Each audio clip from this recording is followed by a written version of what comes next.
Dacă ar trebui să-i spui unui părinte că fetița sau băiețelul lui va muri, ce ai face? Ți s-ar muia picioarele? Ți-ar tremura vocea? Ai căuta pe altcineva să facă asta?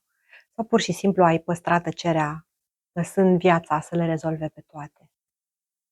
Dacă acest scenariu ți se pare îngrozitor și doar gândul la această situație te face să vrei să părăsești acest podcast, care deja se prefigurează a fi unul sumbru, îți înțeleg reacția.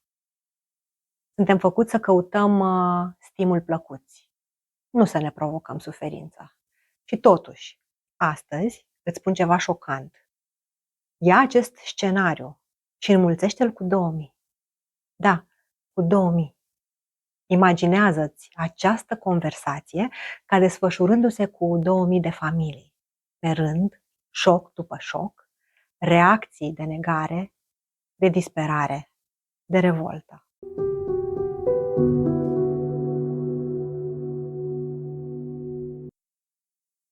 Aceasta nu este un exercițiu de imaginație, nu este nici măcar un script dintr-un film de groază.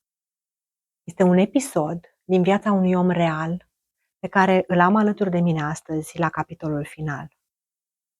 Înainte să începem, vreau să spun o poveste personală. Eram studentă în anul 2 la psihologie, prin 1997, când m-am oferit să lucrez voluntar la spitalul unde mama mea era asistent medical șef, la pediatrie. Știam că ea lucrează cu copiii cu SIDA și observasem de-a lungul timpului că prietenii noștri de familie se cam mirau de curajul mamei mele și uneori ziceau că ce face ea e totuși cam periculos. Pe de altă parte, știam de la ea că pericolul nu era cel la care se gândeau oamenii obișnuiți, în sensul că nu exista pericolul să te contaminezi de virusul imunodeficienței, dar existau alte pericole. De exemplu, să iei scabie norvegiană, adică o formă foarte contagioasă de râie, sau să te infectezi cu vreun streptococ foarte rezistent. Pentru că acei copii aveau tot felul de boli îngrozitoare care apar când sistemul imunitar este distrus. Dar pericolul cel mai mare era altul. Pericolul era să îi percepi pe acei copii și pe acele familii ca pe niște oameni și să suferi.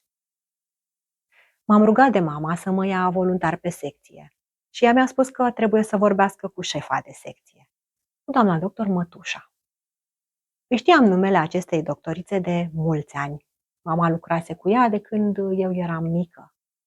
Și prin nu știu ce întâmplare, doctorii cu care lucrase mama când eram eu copil aveau tot felul de nume perfecte pentru imaginația unui copil. Doctorul Căruntu, doctorul Bătrânu, doctorița Mătușa. Aveam impresia că doctorița Mătușa era o persoană foarte blândă și împăciuitoare. Și am rămas cu imaginea asta în inconștient chiar și când am crescut și când am devenit studentă. Așadar, când am auzit că mama va vorbi cu doctorița Mătușa, am știut că mă va primi pe secție ca voluntar, dar tot am avut ceva emoții. Desigur că m-a primit. Așa am intrat pentru prima oară, în 1997, pe secția de SIDA copii din Spitalul Municipal Constanța. Acolo am văzut cu surprindere că doctorița Mătușa nu era vreo bunicuță fragilă cu părul alb, ci o femeie care cred că avea vârsta mea de astăzi, o femeie micuță, energică, cu voce subțirică, dar foarte convingătoare, care era iubită, respectată și urmată de asistente și de doctori ca un lider, din convingere, nu de frică. Părea să știe ce face, părea că nimic nu o poate opri. Secția era ca un iad, populată cu copii scheletici, unși pe piele cu substanțe fosforescente, plini de coji sau și cu copii mai sănătoși, dar era un amestec impresionant de viață și de moarte. Să vă spun cum mi-au rămas în minte acele imagini de la început. Era ca și cum copii vii și copii morți, un fel de zombi, umblau prin saloane și pe holuri, într-o atmosferă de normalitate șocantă. Acolo, în acel mediu, am văzut-o pe doctorița Mătușa, urmată cu fidelitate de mama mea și de alte asistente, vorbind cu alți medici, cu copii, cu părinți și făcându-și timp să aprecieze și sosirea unei puștoaice care visa să devină psiholog într-o zi, dar care deocamdată se uita la tot acel haos care îi depășea orice imaginație și simțea că dacă doctorița Mătușa știe ce face, atunci se va lămuri și ea cum să ajute. Astăzi eu am invitat aici pe doamna doctor Rodica Mătușa.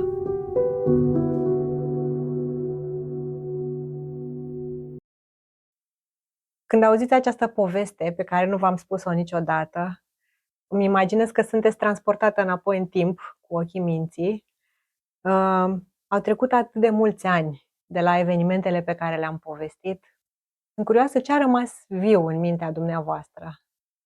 Ce bine că am venit astăzi aici, pentru că îmi dau seama, nu, ai descris foarte bine impactul pe care l-a avut venirea ta în spital.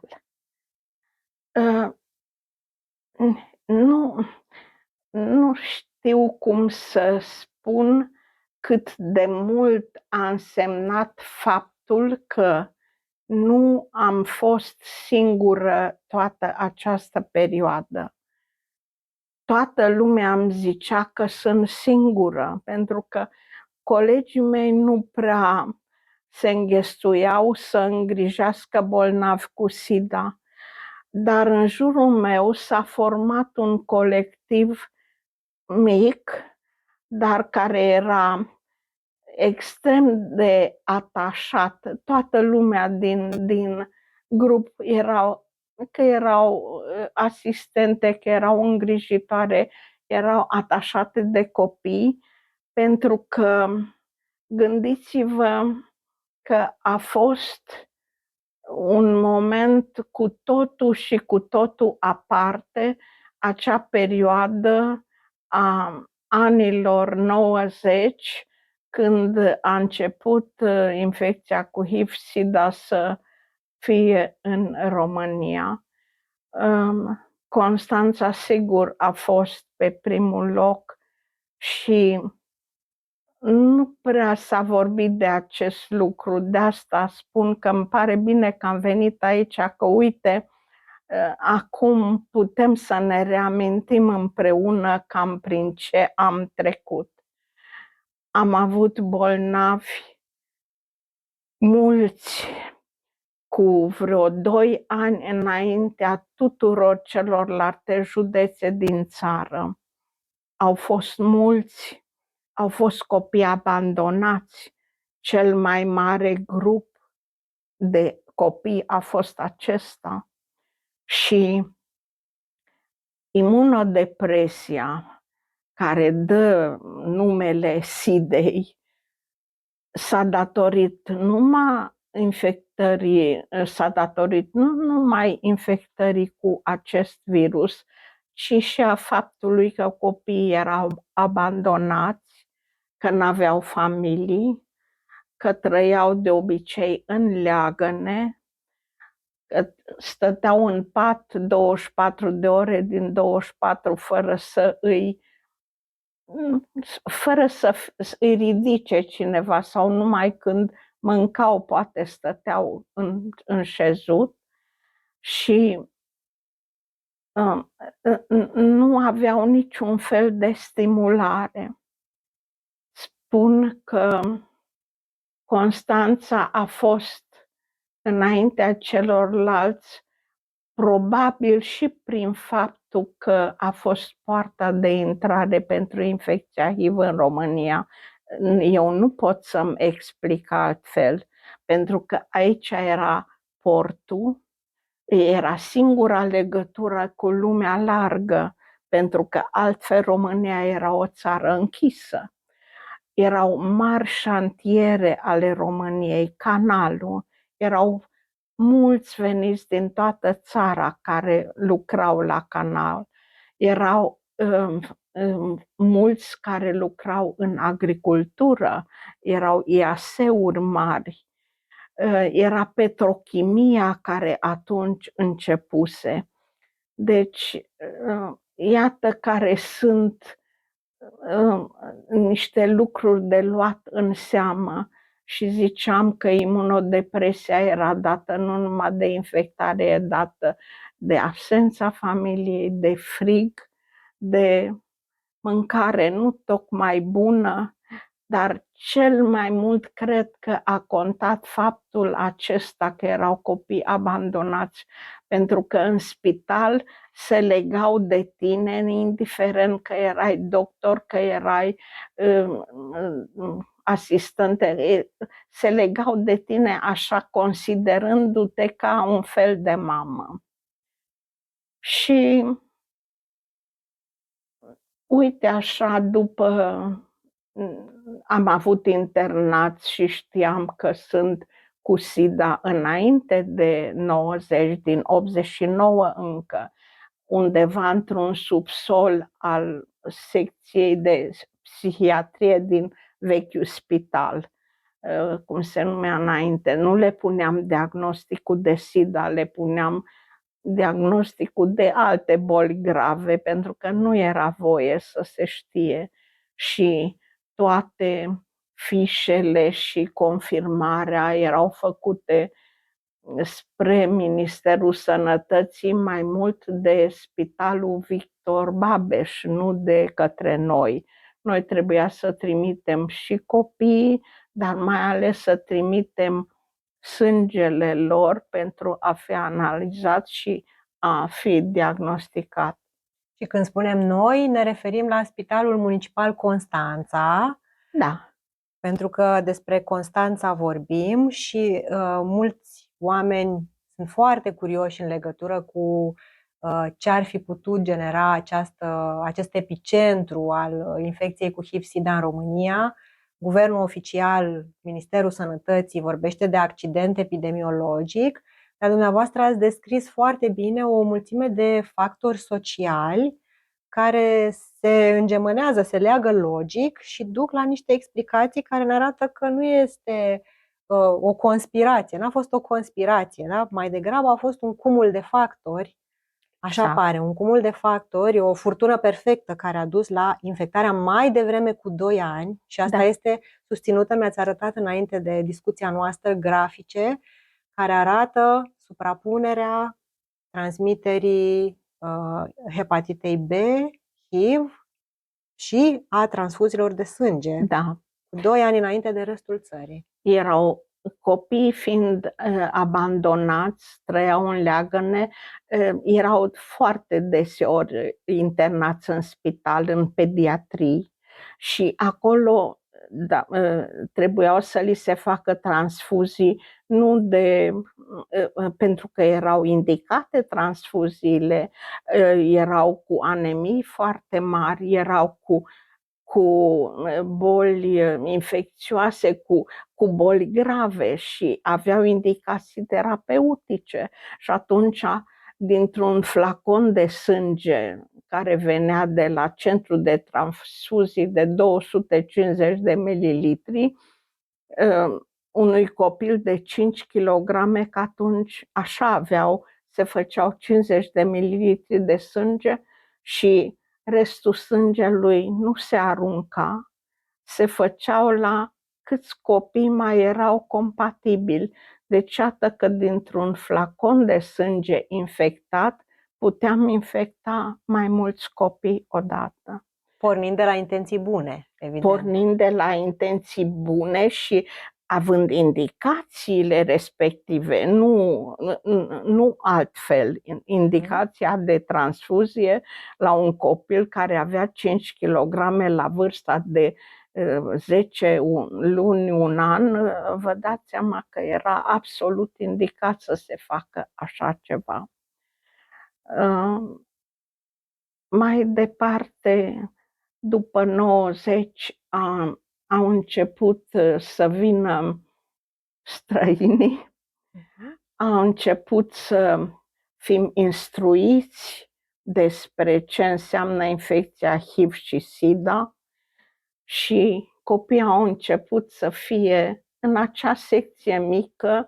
Aveam, de exemplu, paturi suprapuse, pentru că atât de mulți copii erau internați și li se făcea mâncare separat pe secție pentru că primeam multă mâncare din afară și au început să nu mai moară atât de mulți, că la început aveam zile când mureau și 2-3 pe zi.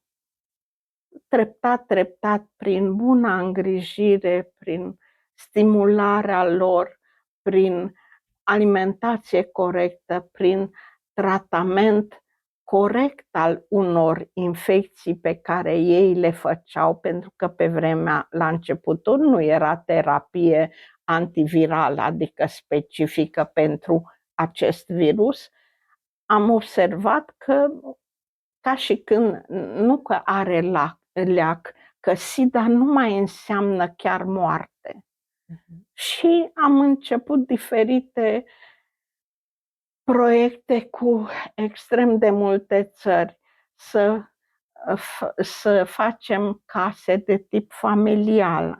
Gândiți-vă că în acei ani, în 10 case, am reușit să scoatem acești copii care erau toți aglomerați pe secție. Ai descris foarte bine cum arăta o secție când ai venit tu. Și de fapt era o singură secție. O secție însemna câte saloane, vă mai amintiți? Acolo unde era SIDA, unde aveam numai 50 de paturi pe hârtie, dar așa era mult. Erau peste capacitatea spitalului, cu secției cu cât? 100% peste? Poate chiar mai mult. Nici nu mai socotesc asta, dar erau la început puși 2 sau 3 copii mici, cum erau într-un pat mare sau în paturi suprapuse. Deci încercam să facem față, pentru că trebuia să primim și noi să ne ocupăm de ei, nu aveam unde să-i trimitem, noi să ne ocupăm de ei. Au început să vină, să fie diagnosticați și copii din familii. Da. Am început să diagnosticăm, pentru că testam și părinții mame HIV pozitive și ne dădeam seama că infecția HIV de fapt vine de la adult, că adultul sunt și adulți infectați, pentru că aveam mame seropozitive, adulții donau sângele donatorilor de la ei era și erau infectați. Deci, încă o dată, la un moment dat, diferența era între 1200 cazuri în Constanța și 370 sau 80 în București, de exemplu. Atât de multe cazuri aveam de infecție. Ceea ce dovedește această ipoteză a unui epicentru la Constanța. Aproape sigur, logic.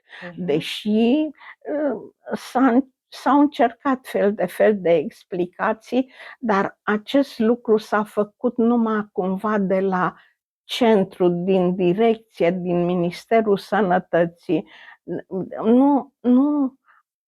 Nu s-a vorbit cu noi, cu mine nu a vorbit niciun medic specialist în SIDA ca să vadă cum este secția. Pe secția de copii cu SIDA nu intra aproape nimeni. De asta vreau să spun cât de mult a contat acel nucleu de oameni care erau lângă mine și care cu adevărat le erau dedicați, și așa treptat am putut să ne dezvoltăm și să ne dăm seama cum trebuie îngrijiți, cum trebuie tratați, cum trebuie educați. Am făcut inclusiv grădiniță, a fost pe secție de copii, pe secția de copii s-a mărit cumva în sala de mese, o foloseam ca grădiniță de pe secția de copii, nu numai cea de SIDA, care era cumva separată. Prin urmare, de la, să spunem, sfârșitul regimului comunist, când nu aveați voie să vorbiți, să recunoașteți, să diagnosticați, apoi la începutul anilor 90, când la noi era tranziție și destul de neclar cine ce face, Ministerul, ne-ați spus, și autoritățile nu se implicau. Practic v-ați trezit în brațe cu o problemă pentru care nu aveați o pregătire specifică. Nu făcuteți cursuri de management în sănătate globală sau în Sau de situații de SIDA. criză sau nici chiar măcar de SIDA. SIDA era o boală nouă. Și în continuare ați rămas cumva ca o insulă. Ca o insulă. Nu ați primit ajutoare din străinătate, au venit oameni să vă educe, dar efectiv, nu știu, ministerul, autoritățile nu v-au vizitat, nu v-au întrebat ce nevoie aveți sau ce soluții vedeți. N-au existat astfel de direcții strategice, cum se poartă acum, nu? Că asta vreau să zic, că permanent a trebuit să ne adaptăm la nevoi și să apelăm la diferite spitale, diferite organizații, UNICEF, dar mai ales la spitale sau universități, ca să dezvoltăm proiecte care să fie specifice pentru monitorizarea alimentației, pentru tratamentul infecției, pentru mai departe a gravidelor, să ne gândim și la acest lucru, că gravide care urmează să nască sau așa mai departe. Nu mai vorbesc de legătura care am început să o avem cu familiile, pentru că tot cu ajutorul diferitelor proiecte ne duceam în familii. Cred că n-a fost familie în județul Constanța în care să nu fi intrat eu și echipa, după aceea echipele care s-au dezvoltat pe asistență psihologică. Nu știu ce ne-am fi făcut fără dezvoltarea și fără luarea să ne dăm seama cât de mult înseamnă asistența psihologică în acest lucru, pentru că la început eu nu mai aveam voie, nu de la mine putere, dar numai eu aveam voie să vorbesc cu familiile cu mamele în asta, când le spuneam părinților și mai ales mamelor că copilul este infectat cu HIV care SIDA, una dintre ele mi-a spus că parcă i-aș fi dat cu toporul în cap. Când i-ați dat vestea. Când i-am dat vestea. Și eu trebuia să fac așa, eu n-aveam niciun fel de pregătire, eu și din lipsă de timp, din toate problemele care erau pe capul meu și care vroiam să le rezolv, dintr-o dată spuneam, știți, copilul dumneavoastră are SIDA, dar începeam să le dau oarecum speranță, idei de cum trebuie îngrijit, ce trebuie îngrijit, ca să nu se gândească numai la moarte. La copilul lor va muri de aici înainte. Vreau acum să vorbesc neapărat despre partea medicală, pentru că a fost extrem de corect făcută supravegherea lor medicală și diagnosticul. Am fost ajutați și instruiți despre infecția HIV, am făcut cursuri scurte, dar în străinătate, în Franța, în America, în Olanda și așa mai departe, în multe părți. Toată lumea a fost deschisă la această problemă din toată lumea, în sensul a colaborării noastre, a celor din Constanța, cu străinătatea, de exemplu. Și diagnosticul a fost pus corect în sensul că am început să colaborăm cu Institutul de Virusologie din București și așa puneam diagnosticul virusologic pentru infecția virală, pentru infecțiile oportuniste. Aveam numeroase legături cu spitalele din Japonia, din America, trimiteam sânge sau lame, așa că diagnosticul poate fi comparat, uneori chiar a fost Eu zic că a fost la înălțimea clinicilor din București, cu siguranță.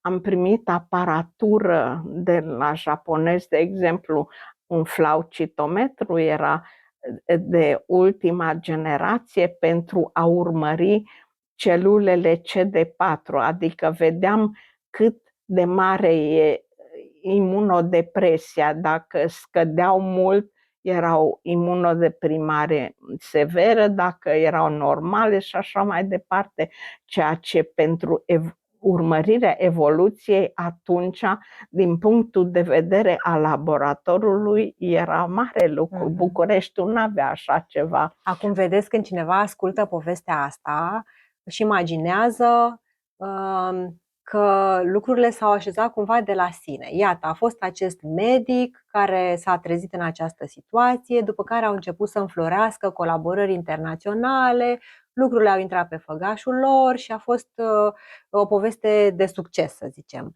Dar ceea ce aș vrea eu să scoatem în evidență este povestea aceasta personală, pentru că, după cum am spus, veneați din lumea comunistă unde fuseserăm cu toții condiționați să fim retrași, să nu colaborăm. Nu aveați un istoric de mers la conferințe și de făcut relații internaționale. Nu știați ce e aceea o organizație neguvernamentală sau ce înseamnă o inițiativă comunitară pentru a răspunde unor probleme. Era ceva complet nou. Chiar și pentru noi ceilalți, pentru întreaga comunitate, nu știam ce face un ONG. La început știți că erau folosite pentru diverse alte scopuri. Dacă vă întoarceți în timp la cine era femeia Rodica Mătușa în momentul în care v-ați trezit în acea situație, de unde v-ați luat forța? Cum v-ați orientat? Cum v-ați făcut un plan? Pentru că după ce lucrurile spuse pe picioare, pare că e ușor. De ce n-ați fugit? Pentru că am zis că trebuie să-mi fac treaba. Eu sunt medic, am problema asta, e o problemă care părea de nerezolvat și cred că 20 de ore din 24 eu eram în spital sau în diferite locuri ca să văd cum rezolv problema. Mi-am dat seama că începând să scot copiii din spital și să meargă într-o casă de tip familial, lucrurile încep să meargă bine. Am fost foarte atentă la toate sugestiile străinilor sau a străinilor în general sau a diferitelor organizații neguvernamentale care veneau și spuneau așa: uite, vreau să scot din asta 10 din spital 10 copii și să eu plătesc să fac o casă sau să amenajez o casă sau așa. Deci am fost deschisă la acest lucru de a colabora cu ei. Și nu știu că a fost noroc sau nu au îndrăznit acest lucru să facă. Conducerea spitalului zicea: nu prea ne putem amesteca, lăsați-o pe mătușa să facă cam ce dorește. Și chiar dacă nu mă ajutau în niciun fel, chiar în niciun fel, măcar nu, cum să spun, nu puneau bețe în roate uneori, că uneori mai și puneau. Mai și puneau bețe în roate, dar spuneți-mi dacă am dreptate. Acum îmi imaginez, mă proiectez în locul dumneavoastră și îmi imaginez niște lucruri. Cred că ați fost foarte conștientă că vă asumați niște riscuri. Noi, dacă ne uităm în societatea de astăzi, oamenii sunt condiționați să facă ce le spune fișa postului și să nu riște, să nu cumva să încalce vreun regulament, să nu vină cineva să îi ceară să dea cu subsemnatul. Pe când dumneavoastră erați într-un teritoriu complet necartografiat în acea perioadă, știați că vă asumați niște riscuri, cel puțin oprobiu public după aceea, nu? Că n-ați făcut directivele. Și totuși v-ați asumat acest risc. Da, nu știu de ce să spun. Nu mai țineam cont de nimic altceva decât de faptul a legăturii mele cu copiii, care de la început a fost așa de la sine înțeles. Copiii, nu știu dacă îmi spuneau doctora câțiva, îmi spuneau și mătușa uneori și mătușa era bine, dar știau că dacă un copil îmi cerea, eu vreau să merg cu avionul, unul dintre Ca ultima ei, dorință, nu? aproape ca ultima dorință. Am făcut rost, am vorbit cu cei de la Cogălnicianu și cu un elicopter am luat 2 copii care erau, Cătălin îl chema și prietenul lui, și i-am dus cu elicopterul. El a murit cumva și eu nu puteam să mă emoționez foarte tare, să mă emoționez când că mor un copil sau 2 pe zi și că mâine trebuia să o iau de la capăt. Copiii făceau la fel. Când murea un copil, toți ceilalți din spital, de exemplu noaptea, dacă era rău noaptea, erau în jurul patului cu lumânări în mână, de exemplu. Toată lumea a fost cumva în favoarea încercării de a rezolva acest copil și această problemă, această criză care era. Și treptat lucrurile au mers spre bine și n-am mai ținut cont de altceva. Parcă nu mai aveam timp și să ascult de lucruri rele care mi s-ar fi spus de nu știu cine. Ce îmi spuneți dumneavoastră este că, într-un fel, ați luat fișa de post, ați pus-o departe, iar ceea ce v-a condus a fost relația cu copilul. N-a existat fișă de post, a existat problema, asta este, copiii ăștia sunt, ce fac acum, s-a înființat casa cutare, dar nu au lemne de foc. Tot problema noastră era și trebuia să apelăm la cine și la altul. Și treptat în jurul meu a început fiecare să facă ceea ce făceam eu ca rezolvarea problemei. Asistenta șefă să rezolve singură ceva, șeful care era la casa cu tare, administrator, el își rezolva unele probleme. Nu îmi luau de pe umerii mei aceste greutăți. E un mare lucru.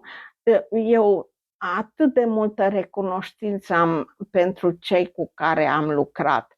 După ce a venit mai ales și doctorița Ilie, că după 1 an și ceva sau nici 2, nu, cam 2 ani am fost singură, că ceilalți colegi nu, a venit și doctorița Ilie și o mare problemă a fost rezolvată, că, de exemplu, eu puteam merge, că trebuia să merg în multe părți, trebuia să mă duc în Japonia să dau socoteală pentru banii primiți pentru, nu știu, pentru casa japoneză, cum funcționează, sau trebuia să mă duc la congresul cutare să prezint lucrarea cutare ca să afle ce-i cu România. Deci trebuia să și plec foarte mult și atunci avea cine să fie în locul meu. Și treptat și ceilalți colegi au mai venit aproape de mine. Am avut asistente foarte bune, iar a început educația copiilor și mai ales asistența psihologică. Dumneavoastră treceți așa de ușor peste faptul că 2 ani ați fost singurul medic care se ocupa de HIV-SIDA pediatric. Da. Eu nu vă las să treceți așa de ușor peste asta, chiar dacă vă tulbură și vă emoționează, pentru că cred că este un lucru din care putem să învățăm noi, cei din ziua de astăzi. Mi se pare că locuim o societate foarte egoistă și în care oamenii nu prea mai au valori. Și dumneavoastră spuneți, eu 2 ani n-am cedat, am rămas acolo cu o echipă mică, singurul medic, până când a venit și o a doua colegă. Bine. Mai povestiți-mi despre asta. Eu eram singurul medic pentru SIDA, dar vă dați seama că totul funcționa, secția de boli infecțioase copii, în cadrul unui spital. Da. Deci internările și așa mai departe, funcționarea secției era în cadrul spitalului, nu eu mă ocupam de asta. Însă, vedeți, era mare spaimă în a intra într-o secție de copii.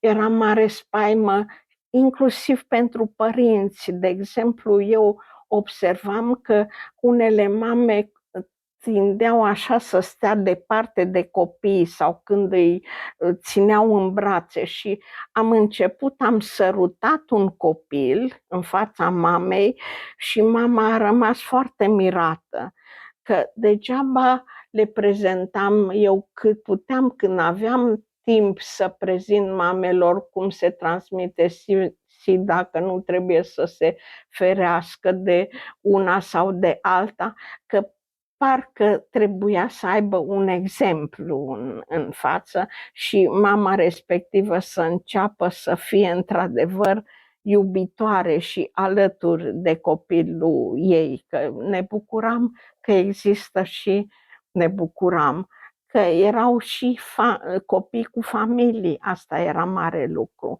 Am început să avem programe de ajutorare a familiilor cu copii prin diferite organizații, tot așa, neguvernamentale. Și eu am început prezentarea de astăzi povestind faptul că peste 2000 de familii au aflat de la dumneavoastră diagnosticul. Ne-ați spus un pic cât de greu recepționau părinții, că nu aveați neapărat abilități extraordinare de comunicare a veștilor proaste, că o mamă v-a spus că e ca și cum ați lovit-o în cap cu barda, cu toporul. Așa de tare a suferit.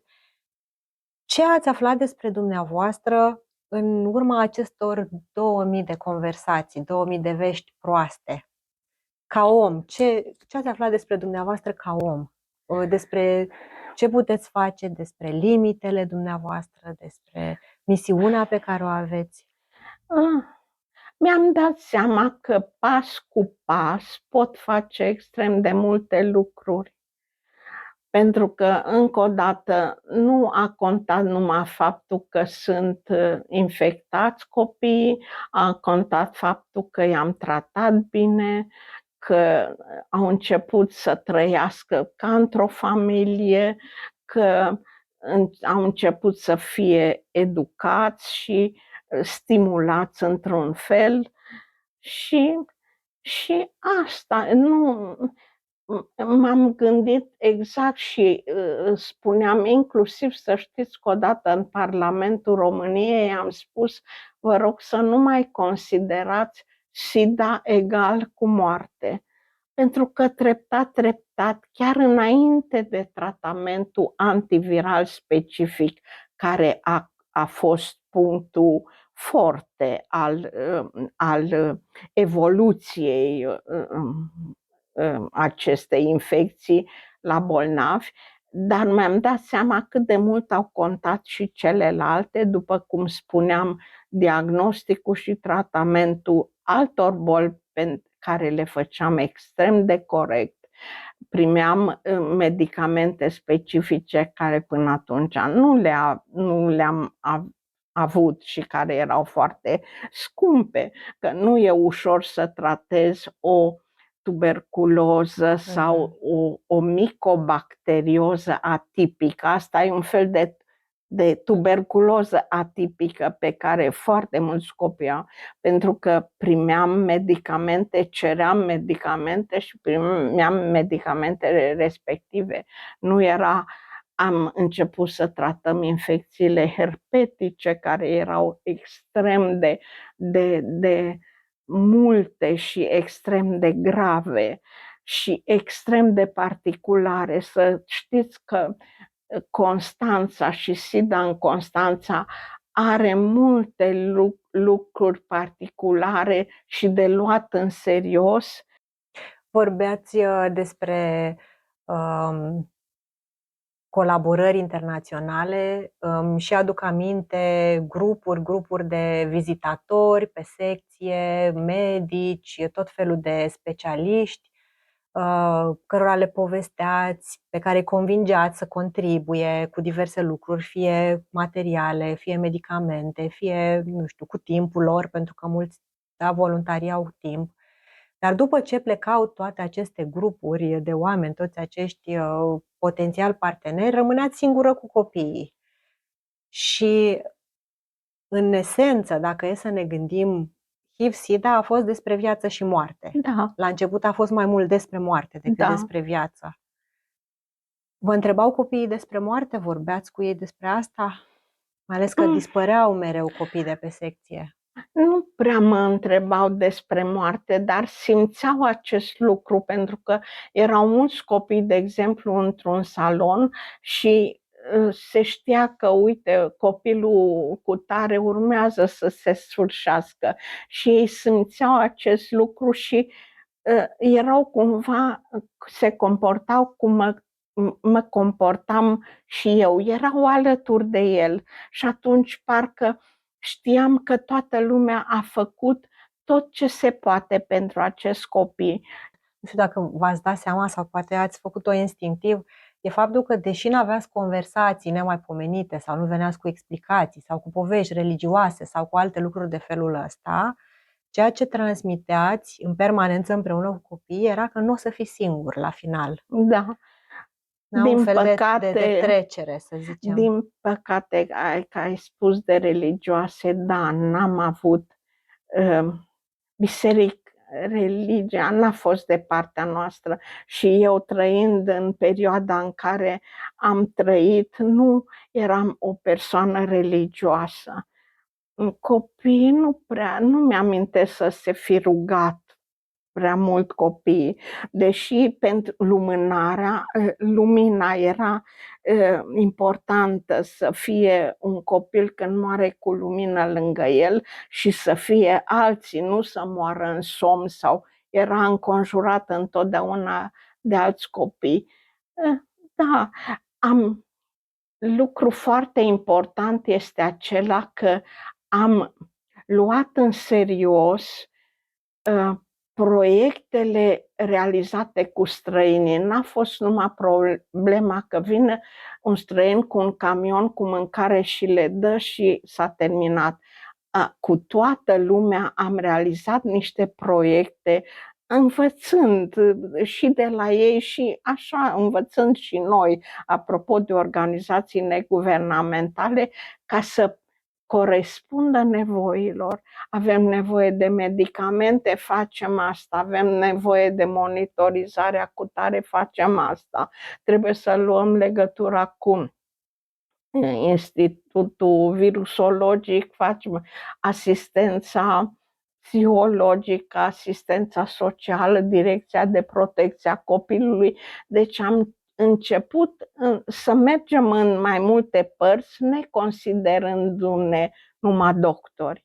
Deși vreau să spun că, din punct de vedere profesional, insist la acest lucru, am fost la nivelul clinicilor universitare și aproape toate diagnosticul a fost pus nu numai pe aspectul clinic, au fost confirmate toate, de exemplu, infecțiile pe care le făceau la creier sau au fost confirmate tuberculoza atipică sau au fost confirmat toate lucrurile ori în România, dar mai ales în străinătate. Ați rămas și medic, dar în același timp ați devenit și antreprenor și negociator de rețele de influență care ar fi putut să fie în beneficiu copiilor. Zici, am fost om bun la toate. Da. Nu numai eu, da. Considerați-mă tot grupul acesta, sigur că condus de mine, că vedeam încotro să o luăm sau ce trebuie să facem, dar toată lumea cam așa a fost. Am fost foarte deschiși pentru colaborări, indiferent cine ce-a zis. nu primiți străinii pe secție, dar voi de ce nu intrați românii? Îi primesc pe secție, sigur. Nu Vă primim și pe voi românii, dar să veniți, Da, nu? da. Când au Nu început vo- să nu- vină românii? Târziu? Nu știu să vă spun un mod Elegant. da, Nu puteți să ne dați un răspuns elegant. Da.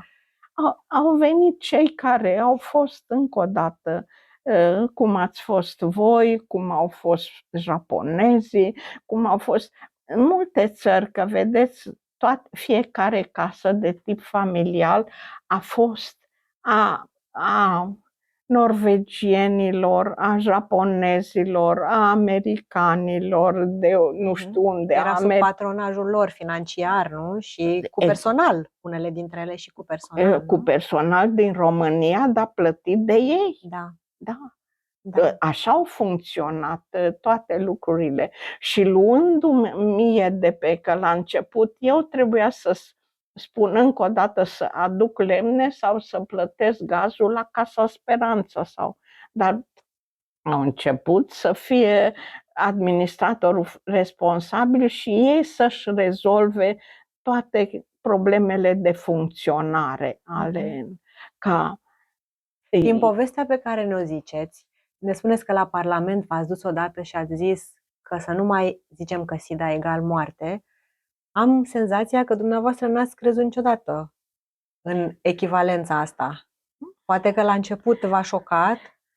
Sigur că m-a șocat, dar nu venea să cred că copil care eu îl știu piele și os și cu multiple leziuni și cu scabie norvegiană și cu nu știu ce, dacă l-am îngrijit și i-am dat mâncare bună și am făcut rost de medicamentul ăsta care știu că îi face bine, până nu era în România, el, uite, începe să se îngrașe, începe să trăiască. Adică ei v-au convins din fiecare zi în care supraviețuiau. Copiii din case care vedeam, din casa japoneză, primul copil care a murit a fost după nu știu cât, 10 ani, copil tot copil era, că încă nu era nici măcar tânăr. Că în Casa Speranța, primul copil care a murit după luni de zile, deși când i-a scos copiii din spital să-i ducă la Casa Speranța, eu ziceam, dar nu luați pe ăsta că mâine moare și ce în ăsta. Și am văzut că, uite, n-a murit numai de faptul că a avut îngrijire cu dragoste și a avut mâncare bună și a avut, cum să spun, a fost considerat ca și copilul unei mame, a fost considerat o persoană.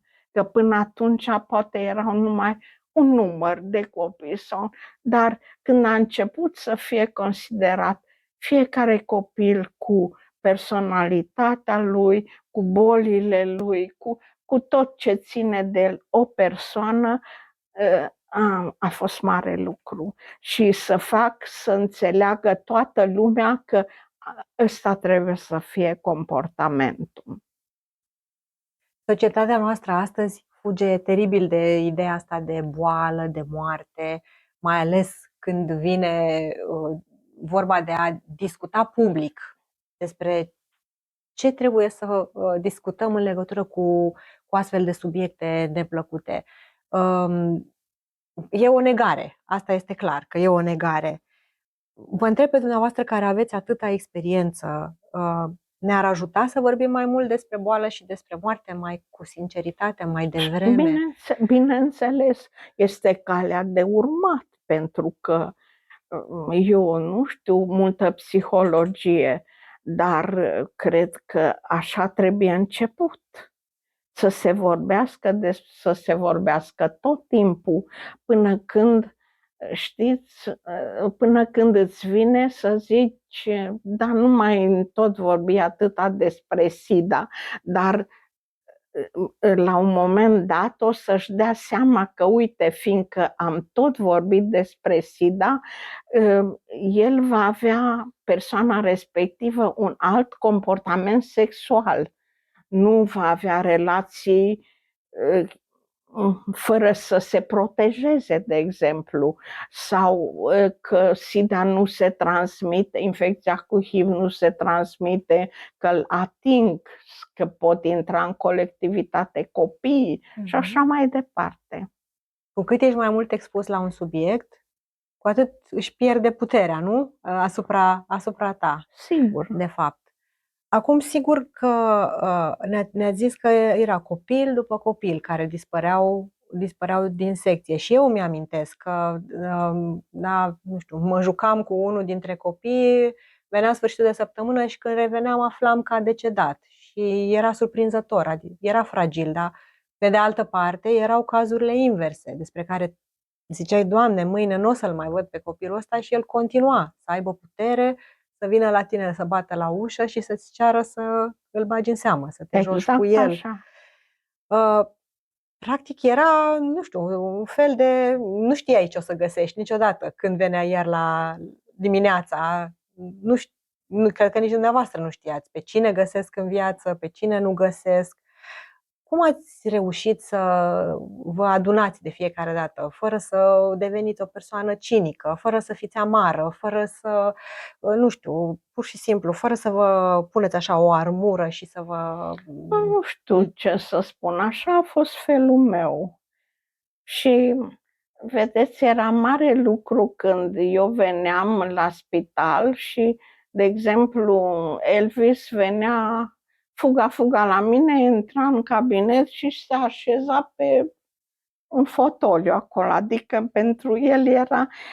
Nu era o limită, nu aici un exact, cabinet. nu era acasă sau cum? Da, mi-am dat seama cât de mult că totuși am făcut pentru ei ce s-a putut face, că el a avut de trăit 3 ani sau 5 sau nu știu câți.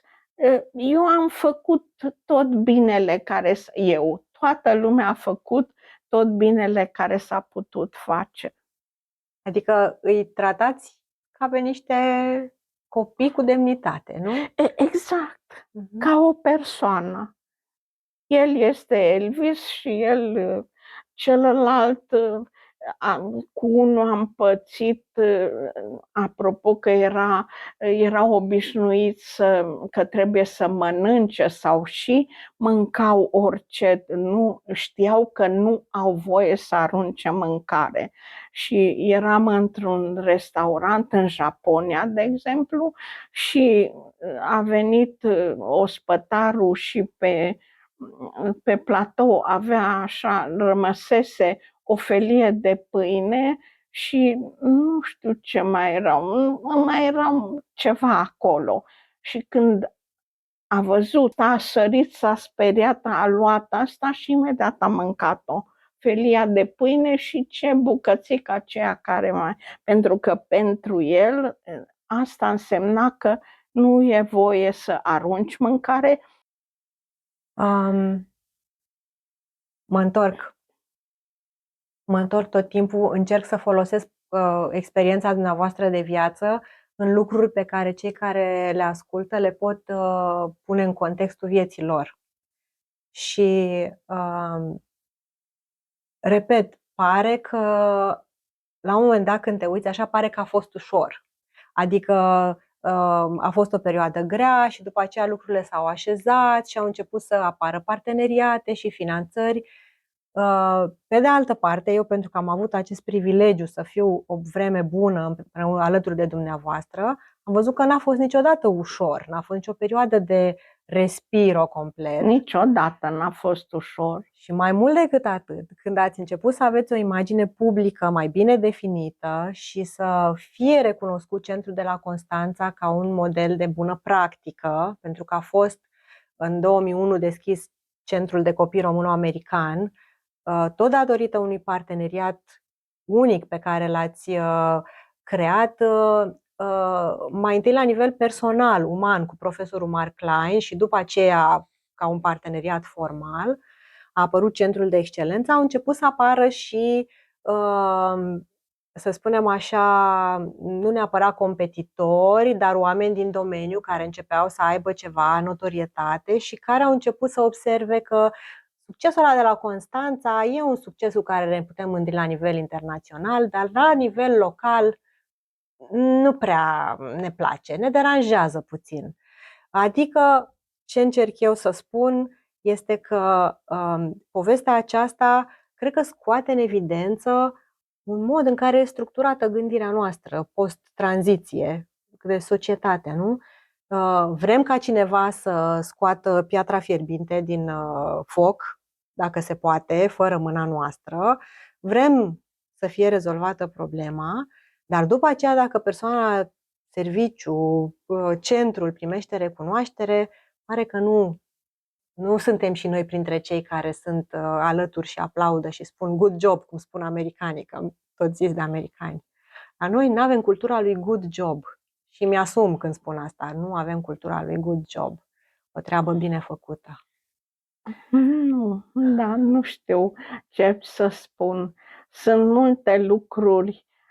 Am perseverat în toate relațiile mele care le-am avut bune, plecând de la faptul că toți care ne-au ajutat mai întâi au văzut ce se întâmplă în spital și după aceea ei au venit cu propuneri. Hai să facem asta și cum. Și eu am început să-i ajut pe ei să obțin, nu știu ce, să obțin clădirea respectivă, să obțin anumite facilități, dar nu prea am ținut cont, și asta a fost un lucru bun, de răutăți și când mi s-au pus piedici. Nu știu dacă a fost bine că am putut să fac lucrul ăsta, dar nici nu mai îmi vine să mă gândesc la asta. Îmi vine să mă gândesc la tot ceea ce s-a făcut pe parcurs și cum am reușit toată lumea, toți împreună care ne ocupăm de problema asta, să rezolvăm pas cu pas anumite nevoi. Sunteți elegantă prin răspunsul pe care îl dați, așa. Pe de altă parte, este exact ca într-o intrigă de carte, nu? Există, să spunem, un personaj principal care nu alege să se confrunte cu o situație de viață. E aproape fix ce vi s-a întâmplat și dumneavoastră, că n-ați ales, a venit această încercare peste dumneavoastră. Nu v-ați propus, eu vreau să fiu eroină la Constanța, să fiu aplaudată. Nici măcar nu v-ați gândit la asta, v-ați gândit doar că trebuie să fac ceva. Nu? Sunt pusă în situația asta, e încercarea vieții mele. Într-un fel a fost încercarea vieții dumneavoastră. Nu? Bineînțeles. Și apoi, exact ca într-un roman, aș îndrăzni să spun, după ce eroul trece râul, se confruntă cu demonii, cu bestiile, da, și reușește să construiască ceva, vin contestatarii, vin cei care îi neagă realizările. Pe de altă parte, sunt lucruri care nu pot fi șterse, oricât de mult ar contesta cineva, nu? Oamenii care sunt în viață și astăzi. Poveștile pe care le aveți și pe care le știți și dumneavoastră și familiile și pacienții. Și cred că inclusiv lucrurile care s-au schimbat efectiv în Constanța. Sigur că da. Ce a fost un lucru extrem de important când acești copii au devenit tineri și-au dorit foarte mult să își întemeieze o familie și-au dorit foarte mult să facă copii. Atunci, la începuturi, nu prea erau indicații nici din partea, cum să spun, profesională, că să aibă copii, și pentru că era, bineînțeles, pericolul de transmitere de la mamă la făt încă nu se știa bine ce eficiență are terapia antiretrovirală. Și parcă cumva am ales ca să nu țin cont de asta și întotdeauna eu am îndrumat pe acești tineri să-și întemeieze o familie și să aibă copii. Și apropo de protestatari și nu știu ce, neținând cont prin ce am trecut, apropo de cei care au dorit să facă rău, acum ce mult contează este faptul că cred că nu e săptămână. Gândiți-vă câți copii sunt, peste 300 și ceva de copii născuți din persoane HIV pozitive, să nu primesc un telefon, un mesaj sau nu mai știu, o vizită, să-mi spună, uite, am copil, îl cheamă cutare, eu și acum am început să mai uit, dar țin minte inclusiv numele copiilor, persoanelor infectate cu HIV. Și vedeți, asta îmi face mare lucru. Uite, de la o generație care a fost bolnavă, am trecut la o altă generație și asta s-a datorat și a ceea ce am făcut aici în Constanța, toată lumea. Da, e adevărat. Vă ascult și mi-amintesc că dumneavoastră ați inventat termenul de copii prețioși. Da. Ceea ce, mă rog, nu înseamnă că ceilalți copii nu sunt prețioși. Povestiți-ne puțin despre copiii prețioși. Da. Pare, din nou, este un exemplu despre cum v-ați raportat mereu la pacienți, pentru că ați fi putut să spuneți copii neinfectați sau descendenți unde transmiterea s-a cupat sau așa, dar dumneavoastră ați venit cu partea asta poetică, umană și le-ați și spus părinților, aceștia sunt niște copii prețioși. Explicați un pic că oamenii nu știu ce sunt copiii prețioși. De aici a pornit monitorizarea familiilor și a gravidelor, ca să învățăm mamele și toată familia că pot naște copii și copiii să fie neinfectați și pentru ei asta era mare lucru, să aibă copil care să fie sănătos. Și de asta s-a numit așa copii prețioși. Da, să știi că eu am inventat termenul și prima dată l-am folosit, da, și ani de zile a funcționat dus de voi acest proiect a copiilor prețioși, care înseamnă nu numai monitorizarea familiei și a mamelor, ci și a copilului, a dezvoltării lui și a integrării în societatea normală.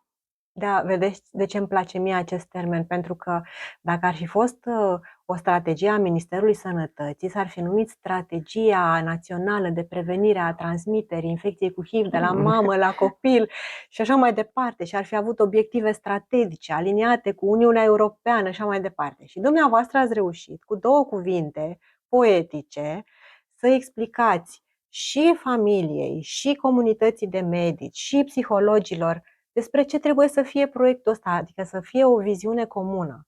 Și asta cred că e foarte important și putem lua din povestea dumneavoastră de viață până la urmă.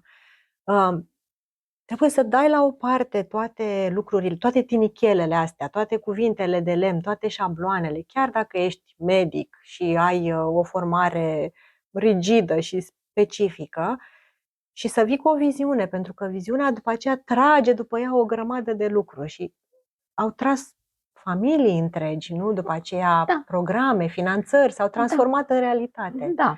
De la o viziune simplă, de la două cuvinte. Da.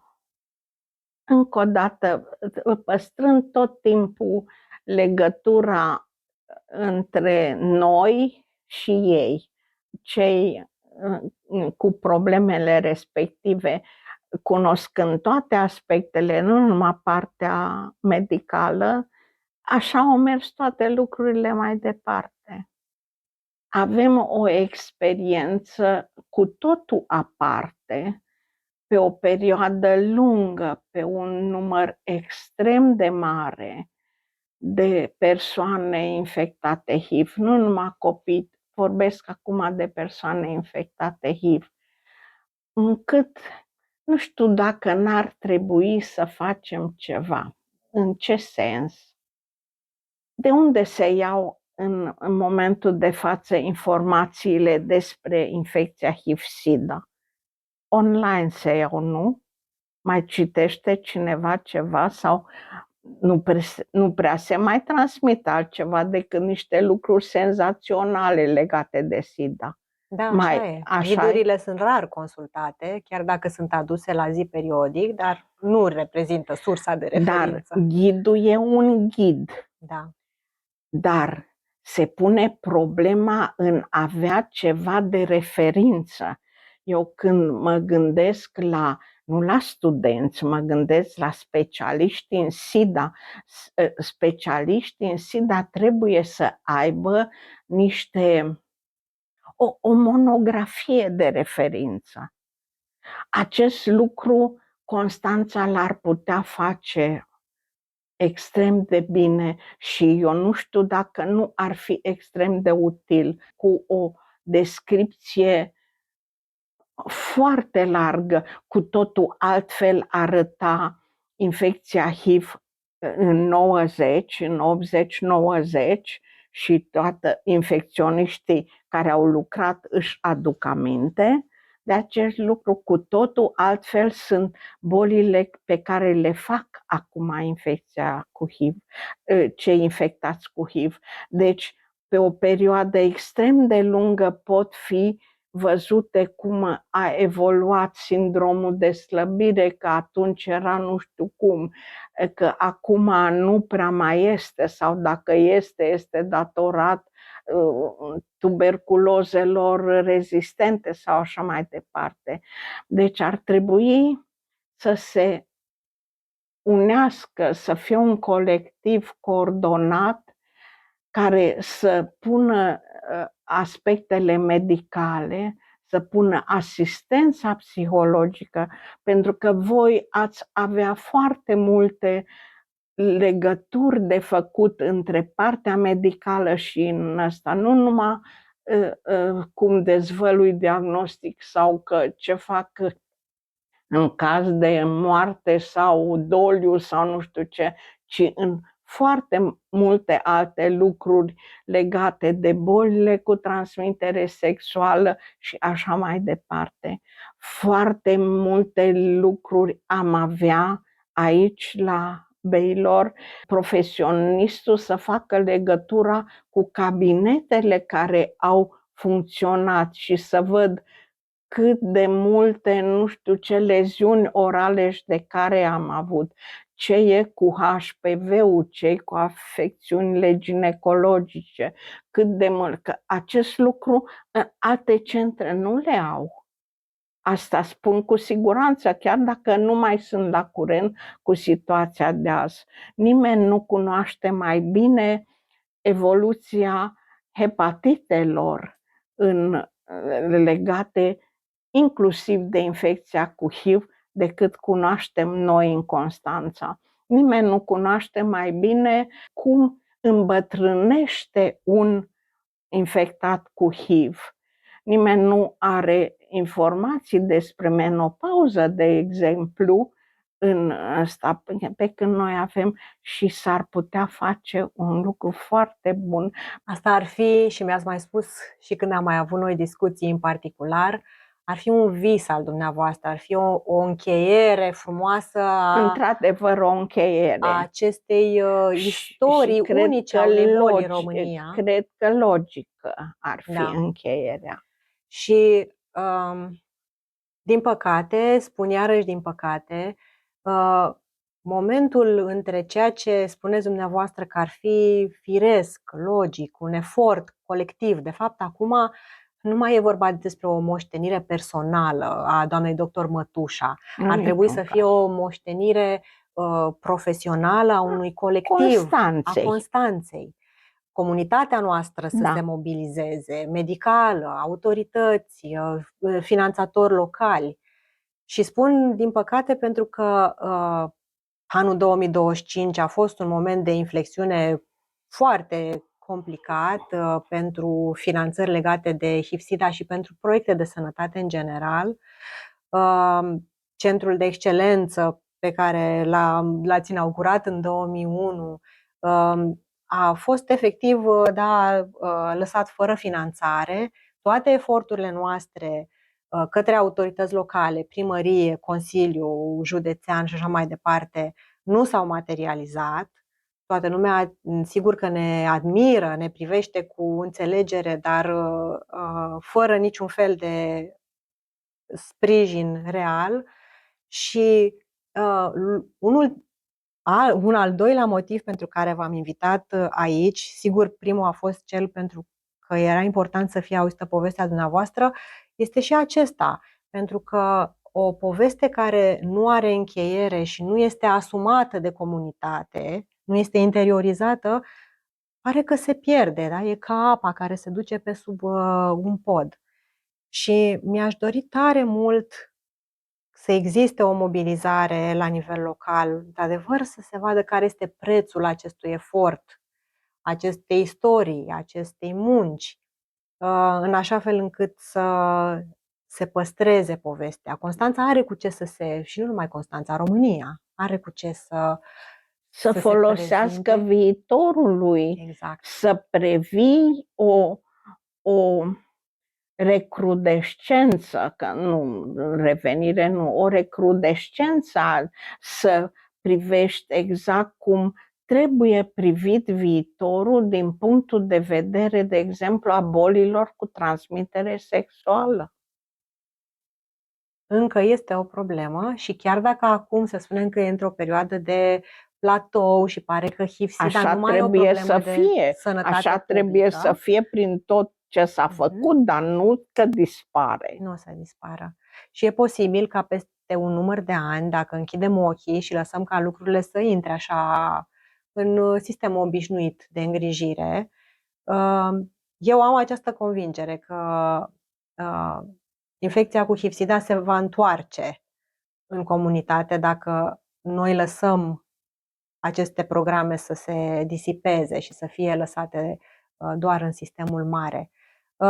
Poate că e convingerea mea subiectivă și din cauza faptului că în domeniul ăsta am lucrat și asta am văzut și, mă rog, autoritățile consideră că nu e așa o mare prioritate. Eu însă nu știu câte doctorițe mătușa vor mai fi în viitor și cât de buni vom fi noi în a repune lucrurile pe șine. Asta e o întrebare retorică, n-aveți cum să-mi răspundeți la asta. Sigur se găsesc, dar nu se poate să nu rămână ceva de pe urma centrului de excelență, a ceea ce a făcut centrul de excelență și să se vadă cât de multe foloase pot fi trase din acest punct de vedere.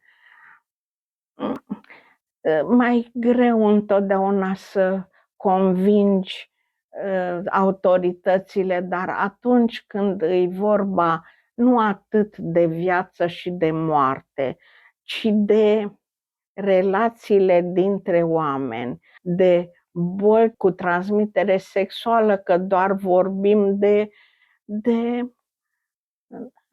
cum să spun, de nașterea unor copii. Atunci nu trebuie să am reținere de a face educație sexuală sau a vorbi sau de a face ce trebuie făcut pentru bolile cu transmitere sexuală.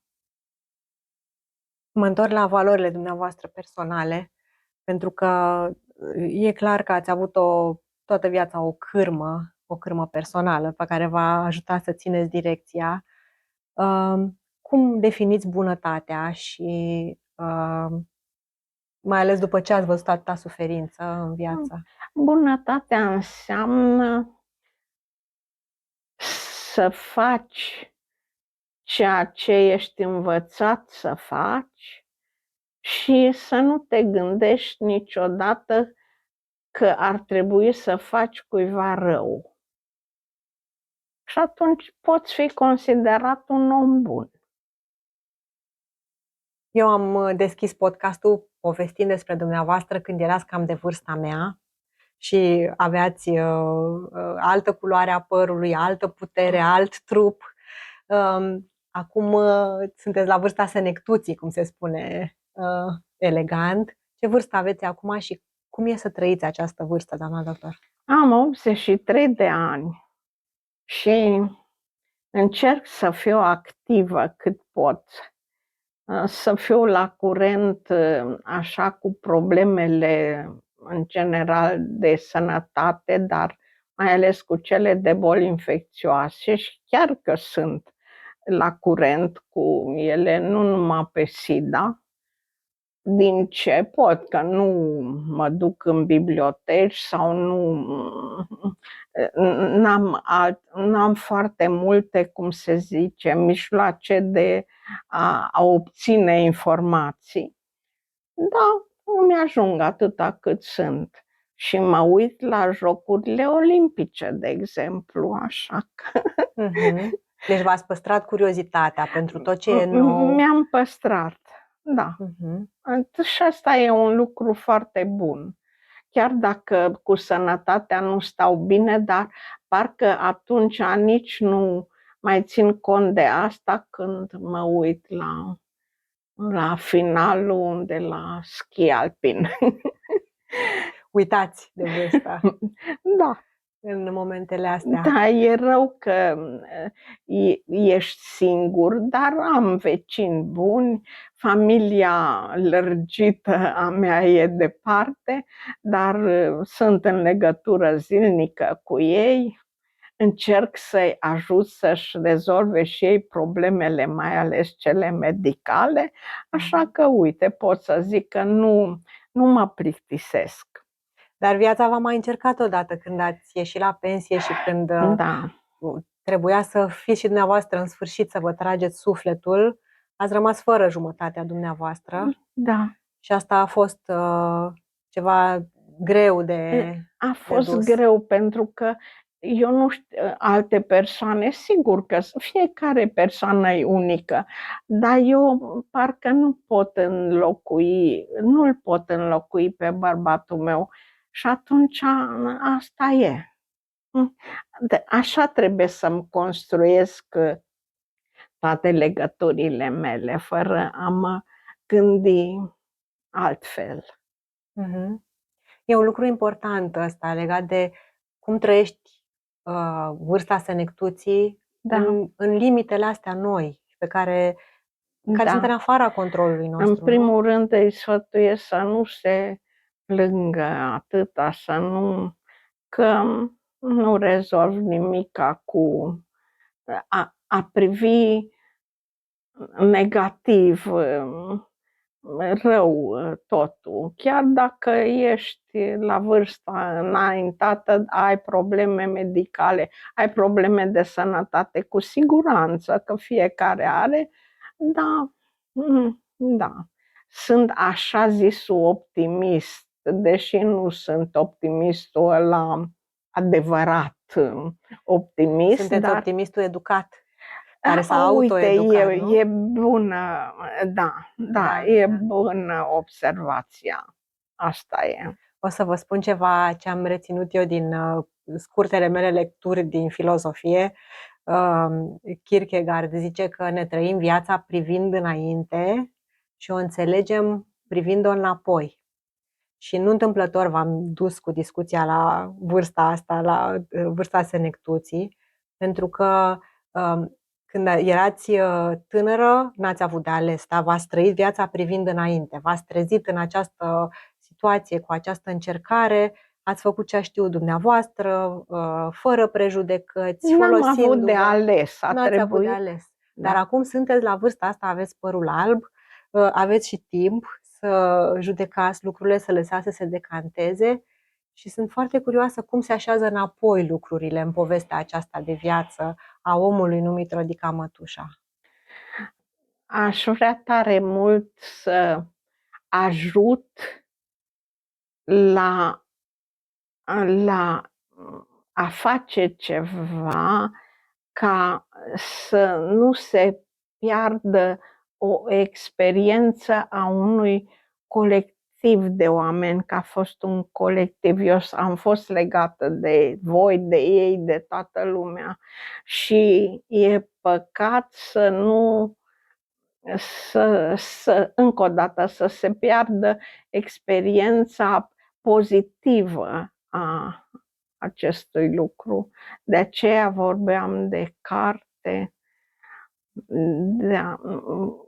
mai înainte, monografie sau cum vrei să zici, care să fie nu numai medicală, care să cuprindă asistența psihologică, să cuprindă niște proiecte pe care le-au avut organizațiile neguvernamentale sau diferitele universități în primul rând.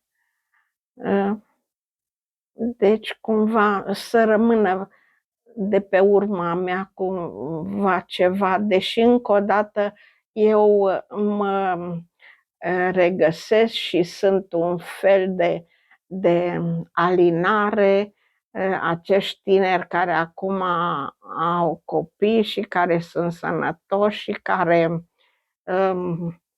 care, de exemplu, pe stradă mă salută sau vorbesc, dar în sensul nu mai le e frică că dacă vorbesc cu mine, se știe că ei sunt infectați HIV.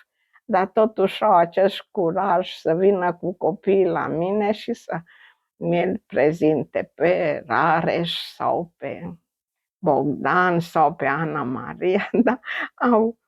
Aveți niște momente de normalitate cu niște oameni care Da, se așa bucură ar de trebui viață. considerat lucru.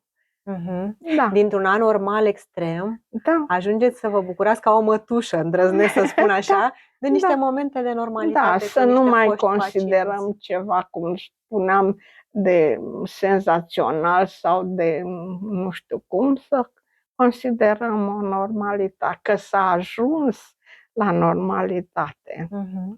Că s-a ajuns, că pe deplin sau nu, dar E mai aproape. să ducem lucrurile spre normalitate.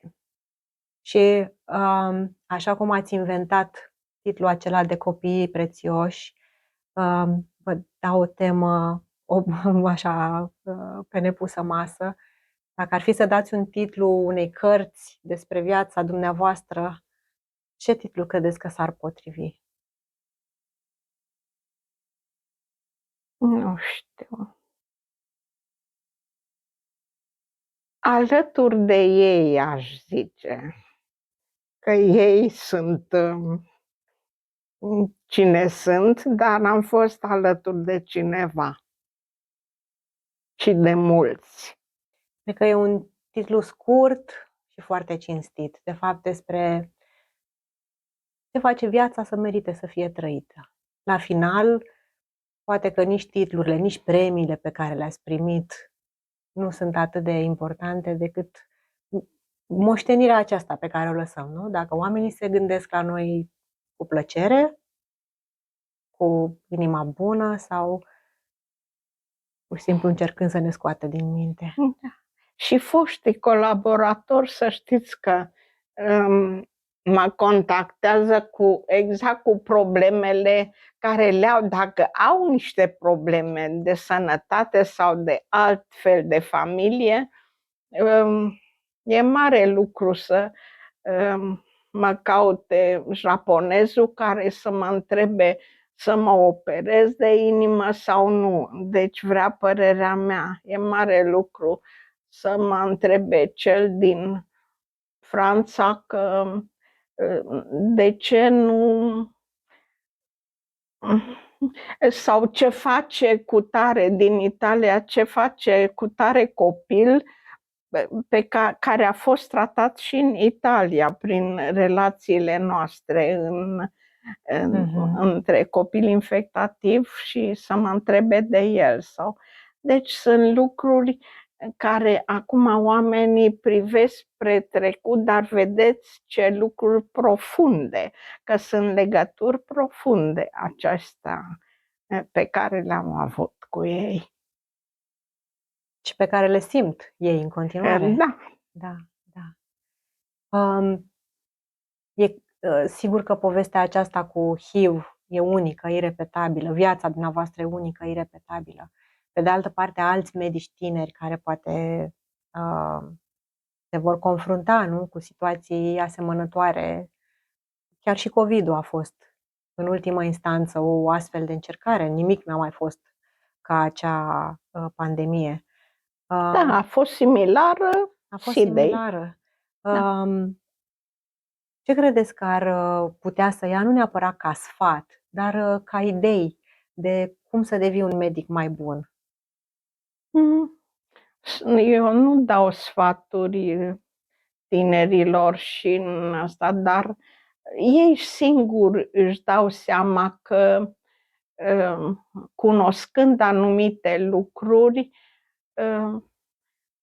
parcă zice că uite și eu ar trebui așa să rezolv problema, sau eu să devin medic, sau eu să devin psiholog, sau eu să am copii, sau așa mai departe.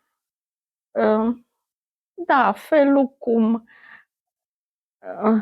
cum se privesc ei în raport cu ceea ce știu despre tine.